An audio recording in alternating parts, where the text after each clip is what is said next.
In this lecture, we are going to demonstrate examples for those topics we have learned in previous lectures.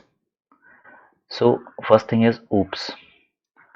OOPS में basically हमने objects के बारे में पढ़ा था, classes, then inheritance,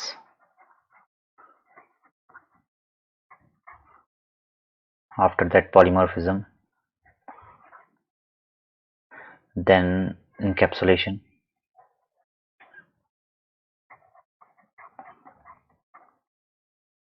after that abstraction. So these topic we have already learned. तो इनके बारे में आज हम बाय एग्जांपल देखेंगे कि कैसे ये जावा में इम्प्लीमेंट होते हैं। कैसे हम क्लास पास सेट करते हैं हमने ऑलरेडी देख लिया है। कैसे हम एनवायरनमेंट वेरिएबल सेट करते हैं ये हमने ऑलरेडी देख लिया है। एक बार मैं आपको लिंक दिखा देता हूं जहां से आपको जावा डाउनलोड करनी है। So if you go to your browser and type oracle.com. I will demonstrate you. Just go to oracle.com.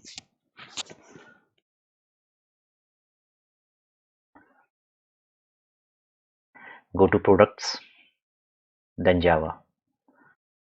And in Java, check for Oracle JDK. Here you have a link for JDK download. तो इस पर click कीजिए और यहाँ पे आपको सारे के सारे वर्जन यहाँ पे अवेलेबल हो जाएंगे। आपको यहाँ पे विंडोज़ के लिए स्पेसिफिक विंडोज़ इंस्टॉलर आपको इंस्टॉल करना है, तो इस पर क्लिक कर दीजिए। EXE डाउनलोड हो जाएगी and after that you will install this exe in your machine. So it is very simple to install Java in your machine. After that मैं आपको ये लिंक जो मेरा लेक्चर है इसके डिस्क्रिप्शन सेक्शन में भी प्रोवाइड कर दूंगा या आप कमेंट्स में भी चेक कर सकते हैं। After that you need to set the path, right? जैसे मैंने जावा क्लास पाथ बताया था प्रीवियस लेक्चर में, तो आपको यहाँ पे क्लास पाथ सेट करने की जरूरत है using environment variable. This thing you need to set, getting by using environment variable.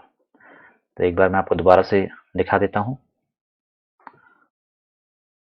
Go to properties. In properties, click on advanced system setting. Go to environment variables and here in the system variables, you need to go to the path section. Path section में जाइए, इसको edit कीजिए। Edit में आप देखेंगे यहाँ पे new का एक टैब आपको दिखाई देगा, तो न्यू पे क्लिक करेंगे। यहाँ पे आपको क्या करना है, सिंपली JDK बिन तक का पूरा पाथ कॉपी कर देना है। सी प्रोग्राम फाइल्स जावा, जहाँ पे आपकी जावा इंस्टॉल्ड है, JDK then bin. So by this way you can set your path. और सिमिलरली क्लास पाथ के लिए जहाँ जहाँ आपकी क्लासेस पड़ी हैं आप उसके करस्पॉन्डिंग अपना जावा पाथ सेट कर सकते हैं। तो जैसे मैंने यहाँ पे क्लास पाथ सेट किया हुआ है, मेरी जावा क्लासेस यहाँ पे पड़ी हुई हैं, तो मैंने अपना जो क्लास पाथ सेट किया हुआ है ये किया हुआ है लर्निंग देन जावा, क्योंकि मेरी सारी जावा क्लासेस जो मुझे एग्जीक्यूट करनी है यहाँ पे पड़ी हुई हैं। ठीक है, आप JDK लिप तक का पाथ सेट कर सकते हैं, क्योंकि JDK लिप के अंदर आपकी सारी की सारी क्लास पाथ्स जो आपको यूज करनी है वो पड़ी होती हैं। एक बार मैं आपको दिखा देता हूँ। Go to program files, then Java, JDK, and inside this we have lib. So here we have all the JDK और जावा क्लासेस। तो आप ये पाथ भी दे सकते हैं यहाँ पे क्लास पाथ में। इन फ्यूचर क्लास पाथ में आपको यही सेट करना पड़ेगा अगर आपको कोई भी जावा की क्लास रेफर करनी है। So let's start by class and object. इसके लिए मैंने यहाँ पे आपके एक सिंपल सा प्रोग्राम बनाया हुआ है, आप देख सकते हैं यहाँ पे student.java, ये मेरी फाइल का नाम है। सबसे पहले क्लास होती क्या है, क्लास एक टेम्पलेट होता है। अब आपको कोई क्लास क्रिएट करनी है तो आप कैसे करेंगे, सबसे पहले क्लास का मॉडिफायर उसे आपको पब्लिक सेट करना है, then the class keyword which create a class with the name that you have provided. तो मैंने यहाँ पे स्टूडेंट नाम दिया हुआ है, modifier, then modifier, then class keyword and after that name of the class. यहाँ पे कर्ली ब्रेसेस स्टार्ट हो जाएंगे और जहाँ पे कर्ली ब्रेसेस एंड होंगे वहाँ पे आपकी क्लास खत्म होगी। तो आप ये रेड मार्क्स देख सकते हैं कि आपकी क्लास यहाँ से स्टार्ट हुई और यहाँ पे खत्म हो रही है। After that the variables you want to create in that class. तो यहाँ पे मैंने दो वेरिएबल क्रिएट कर लिए हैं। First is age that is having int type and second one is name that is having string, जो एक स्ट्रिंग टाइप होगी। और इन सब के लिए मैंने गेटर और सेटर क्रिएट कर दिए हैं। गेटर सेटर ऐसे फंक्शन हैं जो बेसिकली आपकी वेरिएबल्स की वैल्यू को सेट करने में आपकी हेल्प करते हैं। ये फंक्शंस हैं बेसिकली। तो यहाँ पे क्या है देखिए, द मॉडिफायर। कोई भी फंक्शन आप क्रिएट करेंगे तो सबसे पहले आपको यहाँ पे मॉडिफायर देना पड़ेगा। आइदर इट्स पब्लिक, अगर कुछ नहीं देंगे तो ये डिफॉल्ट हो जाएगा, अगर मैं पब्लिक हटा दूँ तो ये डिफॉल्ट हो जाएगा, आइदर प्राइवेट और आइदर प्रोटेक्टेड। तो ये चार चीज़ें आपके पास अवेलेबल हैं। सेकेंड थिंग, इसका रिटर्न टाइप। यहाँ पे इसका रिटर्न टाइप वॉइड है, मतलब यहाँ पे कुछ भी वैल्यू रिटर्न नहीं हो रही है। Then name of the function and after that the value you want to set in this function. तो सेट एज नाम का मैंने फंक्शन यहाँ पे बनाया है जिसके अंदर मैंने एक इंटीजर वैल्यू पास की हुई है। और उसके बाद जो भी ऑब्जेक्ट इस फंक्शन को कॉल करेगा उस ऑब्जेक्ट के एज एट्रीब्यूट में मैंने जो वैल्यू पास की है उसको सेट कर दिया है। अभी आप इसकी नेटिग्रिटी में मत जाइए, ये बेसिकली मैंने वैल्यू को सेट करने के लिए और वैल्यू को गेट करने के लिए दो फंक्शन बनाए हुए हैं। सिंपल वर्ड में ये सीखिए आप। गोइंग फॉरवर्ड जब आप यूनिट 2 में जाएंगे तो वहाँ पे आपको अच्छे से ये गो थ्रू किया जाएगा। Similarly for setting the name and for getting the name we have these two function, set name and get name. अब यहाँ पे देखिए, आप इनको अभी भूल जाइए, बस यहाँ पे ये देखिए कि ये फंक्शन सिर्फ और सिर्फ इन वैल्यूज को सेट और गेट करने के लिए बनाए हुए हैं। अब मेन जो आपको फंक्शनलिटी समझनी है वो ये है, किसी भी क्लास को अगर एग्जीक्यूट करना है तो वो होगी हमेशा मेन फंक्शन की थ्रू। जेवीएम हमेशा चेक करता है कि वहाँ पे उस क्लास के लिए हमारे पास मेन फंक्शन अवेलेबल है या नहीं। अगर मेन फंक्शन अवेलेबल नहीं होगा तो वो एग्जीक्यूटेबल क्लास नहीं है। तो मेन फंक्शन बनाने के लिए यहाँ पे जो सिंटेक्स है वो है public static void main. Public नहीं होगा तो ये आउटर वर्ड को विजिबल नहीं होगी। सो हमें यहाँ पे पब्लिक डिक्लेयर करना है। स्टैटिक का मतलब होता है ये फंक्शन प्योरली क्लास से बिलोंग करता है। अगर आपने इसको स्टैटिक हटा दिया यहाँ पे तो ये ऑब्जेक्ट से बिलोंग करेगा। तो इसलिए हमेशा मेन फंक्शन स्टैटिक होना चाहिए और इसका रिटर्न टाइप वॉइड। देन इसके अंदर हमारे पास एक एरे ऑफ स्ट्रिंग पास होता है, जिसको आप कुछ भी नाम दे सकते हैं। मैंने यहाँ पे स्ट्रिंग हैविंग नेम आर्क्स ये मैंने पास कर दिया है। तो ये आपका मेन फंक्शन है जो आपका जेवीएम चेक करेगा। अब यहाँ पे देखिए, मेन जो आपका फंडा है, आपको ऑब्जेक्ट कैसे क्रिएट करना है। ऑब्जेक्ट क्रिएट करने के लिए आपका जो तरीका है वो है class name, then object name is equal to new. New से आप एक नया ऑब्जेक्ट क्रिएट कर सकते हैं for using the default constructor of that class. तो ये आपका सिंटेक्स है, class name object name is equal to new, then constructor is same name as the class with round parenthesis। तो इस तरीके से आप अपना ऑब्जेक्ट क्रिएट कर सकते हैं। After that student dot set age, मैं जैसे ही सेट एज फंक्शन को कॉल करूंगा तो मेरा ये फंक्शन कॉल हो जाएगा और इसके अंदर जो वैल्यू मैंने पास की हुई है वो है 19। तो 19 वैल्यू यहाँ पे एज में सेट होगी और ये after that this dot age मतलब जो स्टूडेंट के थ्रू मैंने फंक्शन कॉल किया हुआ है, इसका मतलब है स्टूडेंट डॉट एज। तो इस स्टूडेंट की एज वैल्यू में 19 सेट हो जाएगा। Similarly for set name, student dot set name करने पे मेरा ये फंक्शन कॉल होगा। यहाँ पे मैंने अजय वैल्यू पास की है, ये Ajay value student non dot name में सेट हो जाएगी। तो इस स्टूडेंट के लिए इसकी एज और इसका नेम सेट हो गया। After that I am just printing these value using the get function. तो यहाँ पे एक सिस्टम क्लास है जिसका हम यूज करते हैं, जावा की इनबिल्ट क्लास है। उसका एक ऑब्जेक्ट स्टैटिक ऑब्जेक्ट है आउट, उसको मैंने कॉल किया और उसके पास एक फंक्शन अवेलेबल है प्रिंट एलन, जो इसके पैरेंथेसिस के अंदर जो भी चीजें लिखी होती हैं स्ट्रिंग फॉर्म में उसको प्रिंट करने में हमारी हेल्प करता है। तो यहाँ पे ब्रेसेस स्टार्ट हुए, मैंने एक स्ट्रिंग लिखी हुई है name and age of the student is. अब कोई वैल्यू अगर मुझे इस प्रिंटर एंड फंक्शन में प्रिंट करनी है तो उसके लिए मुझे प्लस साइन लगाना पड़ेगा। फिर यहाँ पे गेट नेम के थ्रू मैं स्टूडेंट ऑब्जेक्ट से उसका नेम फैच कर लूंगा, फिर दोबारा से प्लस, क्योंकि मुझे यहाँ पे एक ब्लैंक स्ट्रिंग चाहिए, अगेन प्लस, फिर मैं उसकी एज को गेट कर लूंगा। सो कैसे एक क्लास क्रिएट करते हैं, पब्लिक क्लास स्टूडेंट, और कैसे ऑब्जेक्ट क्रिएट करते हैं, यहाँ पे मेन जो आपको सीखना है वो ये है। ऑब्जेक्ट क्रिएशन इस तरीके से होता है एंड क्लास क्रिएशन आपका ये सिंटेक्स है। कोई वेरिएबल डिक्लेयर करने हैं, वेरिएबल डिक्लेयर करने के लिए ये चीजें हैं। आप डायरेक्टली यहाँ पे वैल्यू भी पुट कर सकते हैं। ये बाकी चीजें अभी आपको छोड़ देनी है, ये मैंने एक्स्ट्रा बताई हैं, अभी इस पे इतना ज़्यादा ध्यान नहीं देना है। ठीक है, ये फंक्शंस हैं। फंक्शंस अगर आपने सी प्लस प्लस सी पढ़ी है तो यहाँ पे आपको समझ में आ जाएगा। ठीक है, तो इस तरीके से आपने एक स्टूडेंट क्लास क्रिएट की।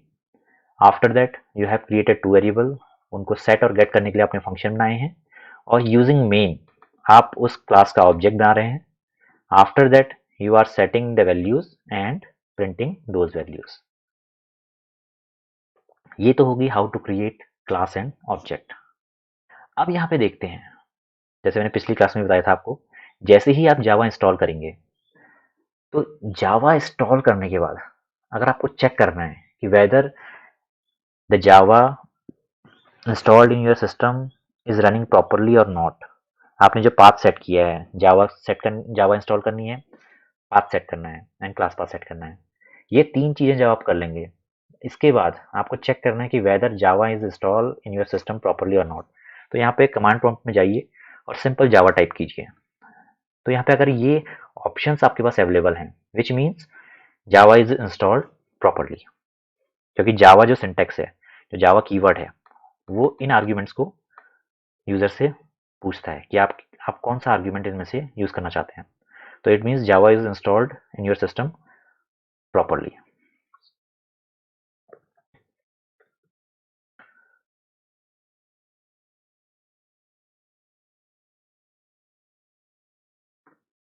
ठीक है, अब मैं यहाँ पे जो मैंने स्टूडेंट डॉट जावा है, इसको मुझे अगर कंपाइल करना है तो कंपाइल करने के लिए जो कीवर्ड यूज होता है वो है javac. Javac is the keyword using which, देखिए कीवर्ड जो है आपके पास जावा सी, इस कीवर्ड को आपको यूज करना है टू कंपाइल ए क्लास। इसके बाद जो नेक्स्ट होगा आपको बीच में एक स्पेस देना है, after that the class name, जो भी आपका क्लास का नाम है, और विद एक्सटेंशन डॉट जावा। इस तरीके से आपको अपनी जावा को कंपाइल करना है। आपको मैं एग्जांपल्स दिखा देता हूँ। तो javac space then student dot java, ये आपका सिंटेक्स है to compile a Java class. तो जैसे ही आप इसको एग्जीक्यूट करेंगे, यहाँ पे अगर कोई एरर नहीं आती है तो it means your Java file is converted और compiled successfully into byte code. मैं आपको ड्राइव में दिखा देता हूँ, फोल्डर में दिखा देता हूँ। ये देखिए, ये देखिए, ये 1044 मतलब एट प्रेजेंट ये क्लास फाइल कन्वर्टेड है from student dot Java file. आपके पास ये फाइल थी, आपने कन्वर्ट जब आपने कंपाइल किया तो ये बन गई। ये आपका बाइट कोड है। अगर आप इसको ट्राई करेंगे देखने का तो ये प्योरली बाइट कोड की फॉर्म में होता है, ये आपको समझ में नहीं आएगा। ठीक है, ये होता है प्लेटफॉर्म इंडिपेंडेंट कोड। अब अगर इस प्रोग्राम को आपको रन करना है तो इस प्रोग्राम को रन करने के लिए जो आपके पास कीवर्ड है वो है जावा। जावा कीवर्ड के थ्रू आप अपने क्लास फाइल या बाइट कोड को रन कर सकते हैं। आपको सिंपली यहाँ पे क्लास नेम देना है विदाउट एनी एक्सटेंशन, यहाँ पे क्लास नेम आएगा। ठीक है, तो आपको सिंपली टाइप क्या करना है, जावा देन स्टूडेंट, बस। जैसे ही आप ये करेंगे तो आपकी जो क्लास है वो एग्जीक्यूट हो जाएगी। अब यहाँ पे आ गया, देखिए name and age of the student is Ajay 19। अब यहाँ पे देखिए name and age of the student is, get name से उसका नाम अजय एंड गेट एज से 19। मैं यहाँ पे चेंज कर देता हूँ, दोबारा से आपको दिखाता हूँ। Suresh and age is 20। अब जैसे ही आप कोई चेंज करेंगे तो आपको दोबारा से फाइल कंपाइल करनी है, तो कंपाइल करते हैं दोबारा से और दोबारा से इसको रन करते हैं। देखिए, name and age of the student is Suresh 20। So this is the way you can create class objects and compile these Java classes and execute these Java classes। तो ये होगी पहली चीज, ऑब्जेक्ट और क्लासेस का पहला कॉन्सेप्ट। अब जो सेकंड कॉन्सेप्ट आपके पास है वो है इनहेरिटेंस। देखिए, यहाँ पे मैंने दो क्लास ली हुई है, one is class animal and another is class dog. ठीक है, एनिमल क्लास क्या है? एक एनिमल क्लास एक सिंपल क्लास है, इसको मैंने पब्लिक नहीं बनाया है क्योंकि पब्लिक जो मेरी क्लास होगी वो जो मेरी मेन फंक्शन के अंदर क्लास होगी, जिसके अंदर मेन फंक्शन होगा वो ही होगी। ठीक है, अगर आप पब्लिक ना भी बनाना चाहें तो कोई इशू नहीं है, मगर अगर कोई क्लास आप पब्लिक बना रहे हैं तो वो हमेशा मेन मेथड वाली क्लास होनी चाहिए। ठीक है, तो यहाँ पर देख लेते हैं, तीन क्लास मैंने क्रिएटेड है। पहली दो तो इनहेरिटेंस का मतलब समझाने के लिए मैंने की हुई है, और third one is to create objects to create object of subclass and executing the functions। तो यहाँ पे मेरे पास जो क्लास मैंने बनाई है एनिमल, ये मेरी सुपर क्लास है। ठीक है, एनिमल एक क्लास है जिसके अंदर एक फंक्शन है ईट। ईट में सिंपली मैंने ईटिंग प्रिंट किया हुआ है, दैट्स इट।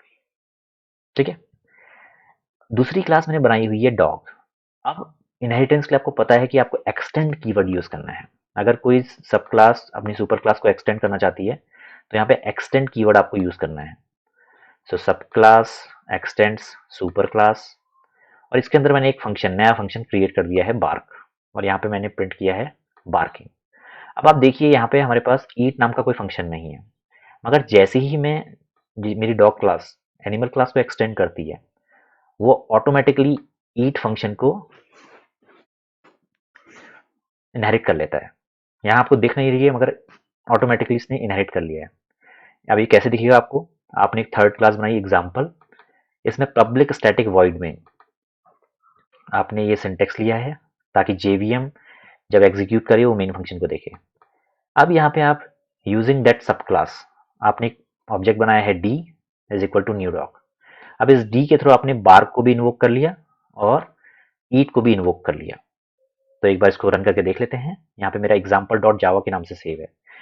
जिस क्लास के अंदर मेरा मेन फंक्शन होगा उसी के नाम से मुझे अपनी फाइल सेव करनी है, राइट, और उसी नाम से मुझे कंपाइल और रन करनी है।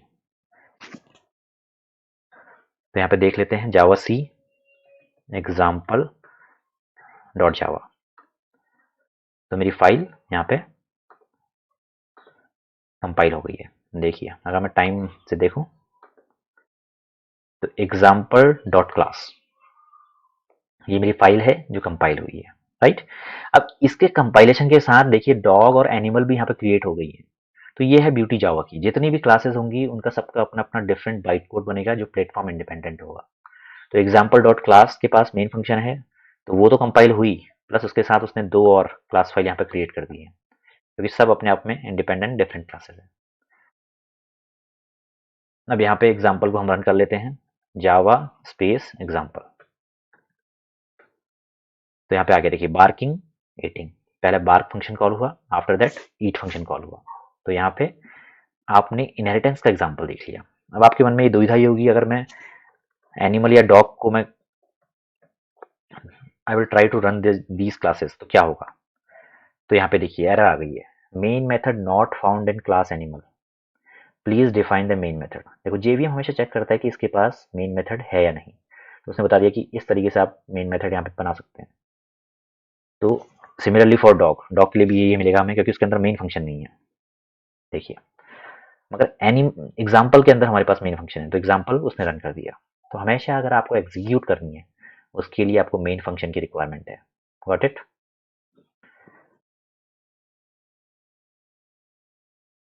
तो ये आपका हो गया इनहेरिटेंस का एग्जाम्पल। अब देखिए, जैसे मैंने बात की थी इनकैप्सुलेशन और एब्स्ट्रक्शन की, इनकैप्सुलेशन का तो ये एक बहुत बढ़िया एग्जाम्पल है कि आपने अपने जो वेरिएबल्स हैं उनको सेट और गेट करने के लिए आपने यहाँ पे गेटर एंड सेटर बना दिए, और आप चाहते हैं कि इनको मैं दूसरे आउटर वर्ड को ना दिखाऊं, तो आप उसको प्राइवेट सेट कर सकते हैं। तो ये हो गया इनकैप्सुलेशन, सॉरी, ये हो गया आपका, हाँ, इनकैप्सुलेशन। और एब्स्ट्रैक्शन के लिए आपको दो डिफरेंट कॉन्सेप्ट हैं, इंटरफेस एंड एब्स्ट्रैक्ट क्लासेस, उनका आपको यूज करना है। तो मैं यहाँ पे एक सिंपल सा मैंने इंटरफेस यहाँ पे लिख लेता हूँ, public interface animal. Interface simply क्या है कि आपको यहाँ पे मेथड्स को इम्प्लीमेंट करने की जरूरत नहीं है। वॉइड इट, तो यहाँ पे मैंने दो फंक्शन बना दिए मगर उनको इम्प्लीमेंट नहीं किया हुआ है, तो एब्स्ट्रैक्ट रखा हुआ है, मतलब आउटर वर्ड को पता नहीं है कि इसमें क्या करना है, मगर वो जब इस इंटरफेस को इम्प्लीमेंट करेंगे तो आप इनको इनको भी इम्प्लीमेंट करना मस्ट है। So this is the beauty of Java, ये आपका फीचर है एब्स्ट्रैक्शन। ये आपको ये पूरा चैप्टर है आपका इंटरफेस का, तो ये गोइंग फॉरवर्ड आपको सेकेंड यूनिट से भी पता चल जाएगा, और जब हम इंटरफेस के चैप्टर को डिस्कस करेंगे वहाँ पे थॉरोली हम डिस्कस करेंगे। सिमिलरली एब्स्ट्रैक्ट क्लासेस का भी एक कॉन्सेप्ट है जो आपके एब्स्ट्रैक्शन को इम्प्लीमेंट करने में आपकी हेल्प करता है। अभी मैं इन डेप्थ नहीं जा रहा हूँ क्योंकि थोड़ा सा टफ हो जाएगा समझना आपके लिए। अब यहाँ पे नेक्स्ट एग्जाम्पल देखते हैं जो सिमिलर टू आपका प्रीवियस एग्जाम्पल। यहाँ पे मैंने एक क्लास क्रिएट की है, इनहेरिटेंस का एग्जाम्पल है, एम्प्लॉय क्लास, उसके अंदर मैंने सैलरी फिक्स की है 40,000। अब मैं यहाँ पे एक दूसरी क्लास बना रहा हूँ प्रोग्रामर, जो एक्सटेंड कर रही है एम्प्लॉय को। अब इसके अंदर मैंने एक इंटीजर वेरिएबल बोनस डिक्लेयर किया और उसकी वैल्यू सेट कर दी 10,000। अब मैं मेन फंक्शन क्रिएट कर रहा हूँ और यहाँ पे प्रोग्रामर के ऑब्जेक्ट के थ्रू सैलरी और बोनस दोनों यहाँ पे प्रिंट कर रहा हूँ। तो आप देख सकते हैं क्लास एम्प्लॉय, इसकी सैलरी है दिस मच। जैसे ही प्रोग्रामर एम्प्लॉय को एक्सटेंड करता है, एम्प्लॉय के पास ये वेरिएबल अवेलेबल हो जाएगा। फिर पब्लिक वॉइड मेन के थ्रू यहाँ पे प्रोग्रामर पी ऑब्जेक्ट्स ने क्रिएट किया और P dot salary P dot bonus के थ्रू इसने दोनों चीज़ें प्रिंट कर दी। इसको एग्जीक्यूट कर लेते हैं, बहुत सिंपल सी चीज़ें हैं, बहुत ज़्यादा टफ नहीं है। प्रोग्रामर डॉट जावा, तो ये एग्जीक्यूट हो गया, सॉरी कंपाइल हो गया, and after that I will try to run this program. तो यहाँ पे programmer salary is this and bonus of the programmer is 10,000। So in this way you can implement inheritance in your program. इसके बाद जो concept है वो है polymorphism. Polymorphism में मैंने आपको बताया था one entity with having different form. तो यहाँ पे जो आपको एग्जांपल मैंने समझाया था उसी को मैं यहाँ पे दिखा रहा हूँ। पब्लिक क्लास सम, एक सम क्लास मैंने क्रिएट की है, इसके अंदर मैंने 3 फंक्शन बनाए हुए हैं विद सेम नेम। एक के अंदर मैंने 2 इंटीजर पास किए हुए हैं एंड सेकेंड वन के अंदर मैंने 3 इंटीजर पास किए हुए हैं एंड थर्ड वन के अंदर मैंने 2 डबल वैल्यू पास की हुई हैं और सिंपली उनको सम करके रिटर्न करवा दिया है। अब रिटर्न में देखिए, जब मैंने रिटर्न करवाया तो उसका रिटर्न टाइप क्या है, इंट, सेकेंड वाले का इंट एंड थर्ड वाले का double. So these 3 functions having same name with different signature and nature. ठीक है। अब यहाँ पे मैंने मेन फंक्शन क्रिएट किया, सम क्लास के थ्रू मैंने ऑब्जेक्ट क्रिएट किया है एस, और सिंपली मैं सारे के सारे फंक्शंस को कॉल कर दूंगा। फर्स्ट फंक्शन को कॉल करने के लिए मैंने 2 वैल्यूज पास कर दी हैं, सेकेंड फंक्शन को कॉल करने के लिए मैंने 3 वैल्यू पास कर दी है एंड थर्ड फंक्शन को कॉल करने के लिए मैंने 2 वैल्यू डबल वैल्यू पास कर दी है। तो देख लेते हैं एक बार कंपाइल करके एंड रन करके। तो ये फाइल मेरी कंपाइल हो गई। जैसे ही मैं एग्जीक्यूट करूंगा 30 मैंने पास किया था, 10 20 तो 30 आ गया, सेकेंड वाले में 60 एंड थर्ड वाले में 31। So these are the values we are getting by calling all the 3 functions. तो ये आपके बेसिक कॉन्सेप्ट थे जो फर्स्ट यूनिट में थे। अभी आपको ध्यान ये रखना है कि ये मैंने एक बेसिक अंडरस्टैंडिंग आपको दी है, इसका जो पूरा का पूरा आप सेकेंड यूनिट में देखेंगे कि ये पूरा का पूरा दोबारा से है, तो वहां पे भी आपको मैं दोबारा से ये समझाऊंगा। तो एक ये है कि थोड़ा सा डेमोन्स्ट्रेट करने के लिए मैंने आपको यहाँ पे समझा दिया है। सो आई थिंक आपको थोड़ी बहुत अंडरस्टैंडिंग हो गई होगी। वीडियो को लाइक कीजिए, चैनल को सब्सक्राइब कीजिए और शेयर कीजिए मैक्सिमम लोगों को। जितना शेयर करेंगे नॉलेज जितना लोगों के पास जाएगी उतना बेटर रहता है, ठीक है। जितना बढ़ती है उतना ग्रो होती है। जितना आप बताएंगे लोगों को, आपकी अंडरस्टैंडिंग भी बनेगी, आपके कॉन्सेप्ट भी क्लियर होंगे और चीज़ें और ज़्यादा क्लियर होंगी। So thanks and bye.